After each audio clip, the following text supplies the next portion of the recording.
Okay, so now that we just had this conversation about radius of convergence and singular versus ordinary, let's tone down the difficulty and let's just talk about this example here. So we're going to use stuff we learned in the last section with a little bit of some of the theory we talked about here. So in this one specific differential equation, we've got double prime minus xy equals 0. So we don't have any singular points. There's no function in front of the second derivative. So that tells us that we've got two power series solutions centered at 0 and that they happen to converge for all x's. So radius of convergence in that case is infinity. And additionally, we know that the general solution is going to look like this. So n equals 0 of infinity, c sub n, and it's technically x minus 0, so that's just an x to the nth power. All right, and then we've kind of talked a little bit in previous lessons about what the second derivative would look like. So second derivative would be n equals 2 n times n minus 1 c of n of n minus 2. So if we put that all together into our differential equation, so we have summation from n equals 2 to infinity of n times n minus 1 c of n x to the n minus 1, n minus 2, minus x times y, which is a summation of n equals 0 to infinity of c of n x to the n. And then we just solve. That's pretty straightforward, right? So one thing we can do with that x on the outside, so if I bring that x in, that's really x to the first power. So using our exponent rules, I can combine that to be x to the n plus 1. So that is what I'm going to do.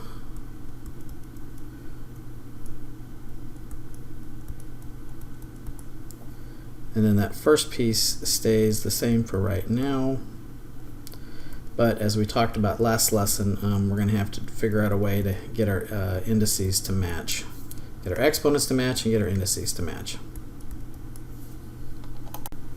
All right, slide this up a little bit. Okay, so I'm going to look at, so I'm pulling inspiration from the exponents to start off with. So I'm going to let k equal n minus 2 in the first one, and so that means n for the first summation would have to be k plus 2. And then in the second summation, what happened there? There we go. Sorry about that.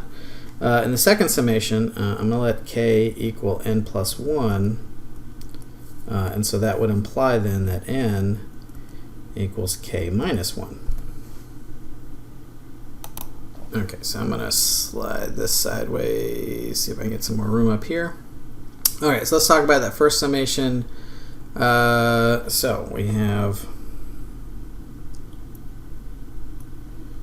all right, up to infinity. All right, so instead of n equals 2, if I put a 2 in there, I get k equals 0. And then I get k plus 2 instead of n. And then n minus 1 would give me k plus 1.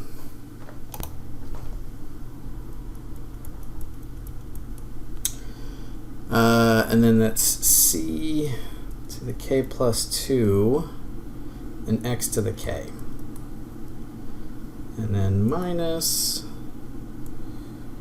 okay, so for this next one, our summation, and I'm going to scroll over a little tiny bit. Our summation would be k equals, n equals 0, so that would give k equals 1. And then we get c to the k minus 1, x to the k. Okay, so now I got my exponents to match, but I don't quite have my indices to match. That's the next task to tackle. But if one starts at 0 and the other one starts at 1, then it's probably easier just to say, all right, well, let's evaluate the first term and then have them both start at 1. So that sounds like a good strategy there. So at k equals 0, I literally get, and when I say k equals 0, I'm talking about just this first term right here, just that guy. So at k equals 0, I get 2 times 1 times c of c2, and then it's x to the 0. So that's 2 to the c2, just 2c2. Okay, and I'm gonna copy this over so I have a little bit more room to work going down. But let me sum up what we have so far. So I have 2c2 plus, and now our series starts at k equals 1 to infinity, k plus 2, k plus 1,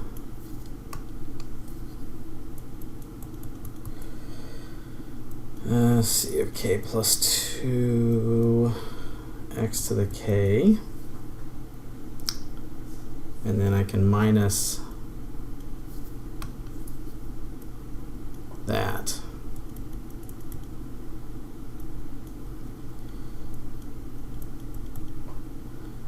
X to the k. Okay. All right, and we're going to use this in a second here, but don't forget this whole thing equals 0. And I want to see if I can combine them into the same summation. So 2c2 plus summation of k equals 1 to infinity of k plus 2, k plus 1, c sub k plus 2 minus c sub k minus 1 times x to the k, and that all equals 0. Okay, so in order for that to equal 0, what does that tell us about this c2? Right? So in order for that expression, you're adding two things together. In order for that to add up to 0, that implies then that 2c2 itself has to equal 0.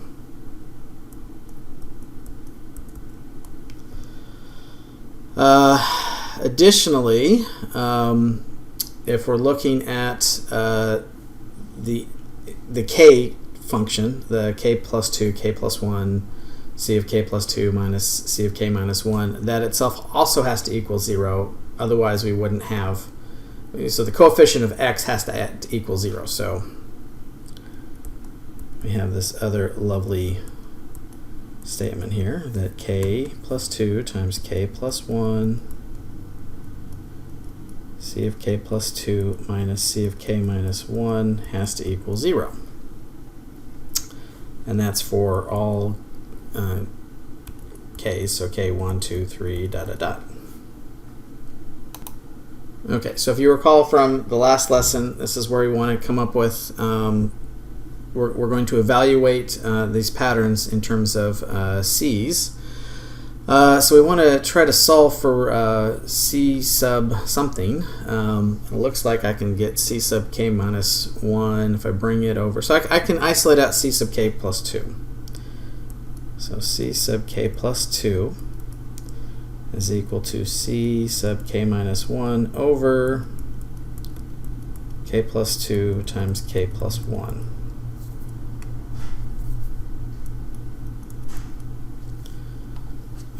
And then this is where we want to start evaluating for different values of k.